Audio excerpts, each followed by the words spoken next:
MattyDaddy. We have done it. 16 weeks in the book. Thanks to our sponsors, Alien World, Zombie Coin. We are here. It's the MattyDaddy. It's NFTDraft, the future of fantasy sports. I'm here today to talk streamers, talk guys that need to be in your lineups. I think the matchup, the value is precise. And if they're not streaming in your lineup, they do not need to be in your opponents. Guys who I think can have an end of the year, win you a championship, or make it where another team doesn't.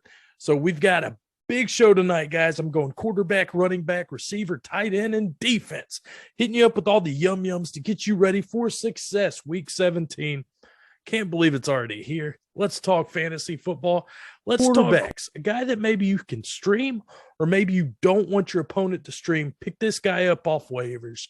We're talking Trey Lance, 17-point value going up against Houston. We've got Jimmy Garoppolo with the thumb. We've heard it's a dislocation, also a torn ligament. Don't know if he's playing or not, but I know with this matchup, with the running space that Trey Lance has, you do not want him in your opponent's lineups.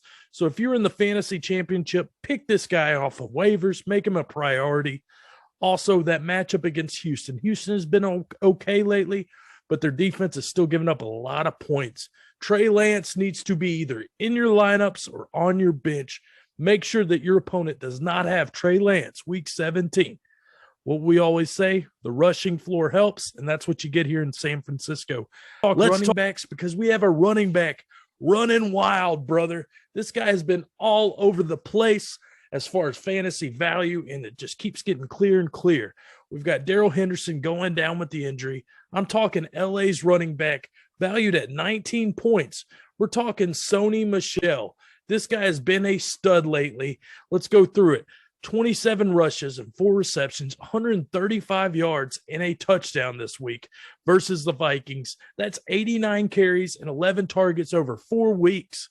Guys, 458 yards, 2 touchdowns. And guess what? Week 17, he gets Baltimore. We just saw Cincinnati literally tear this team apart. Almost, I think it was 700 yards of total offense. RB1 league winner for week 17. Sony Michel is a smash play. RB1, top 10 upside all day. Get this card, 19 points. It is a start. Start it. Don't even think twice.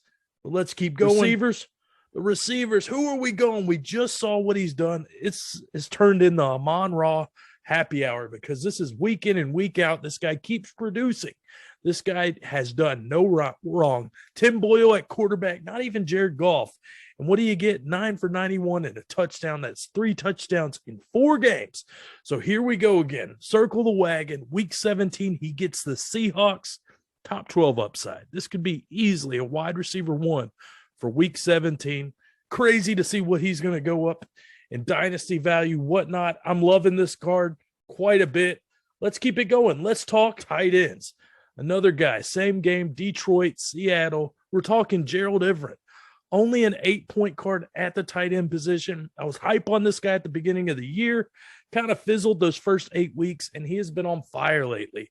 We're talking good game after good game. 3 out of the 4 games, he has scored over 10 points. Touchdowns, I believe, in 3 of the last 5.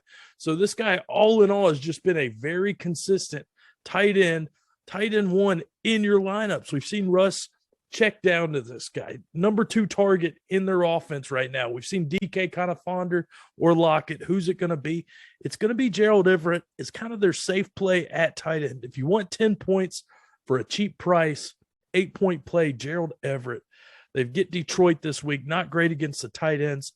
I think Everett just keeps on eating. Defense, because we need a defense to stream. There's quite a bit, but I'm going Chicago versus the Giants. 8-point card. We've seen Chicago struggle, but we know Nagy's pretty much on the hot seat. He's got to win out the next 2 to keep his job. Knowing Chicago, they're probably going to let him keep it, but I wouldn't be surprised if he gets fired. But I think the Bears are going to come to play regardless. You get the Giants. The Giants are the worst offense in fantasy football. We've seen what Saquon's done. Nothing, 29 yards last week. We've seen Fromm. We've seen Glennon. It is a crap show in New York. So whoever New York's playing is going to be racking up points. This week it's Chicago, 8-point play. Also, you've got Pittsburgh versus the Browns. We've seen the Browns offense just flounder. We've seen Baker suck. We've seen him not run the ball. So Pittsburgh's defense, another hot start. Also, the Colts versus the Raiders, great matchups. All these offenses like the Raiders not scoring points. We saw Renfro struggle, just this whole offense. So if I'm you, Bears versus New York Giants for 8 points is a lock. Locked and loaded like we are this week. This is your streamer play. These are guys I suggest in your lineups or on your team. Let's talk about it. It's the MattyDaddy. It's NFT Draft. What a year we've been. NFT meets DFS eats fantasy football. It has been all that in a bag of chips. And as always, I'm the MattyDaddy. NFTDraft.io, future of fantasy sports. We out of here.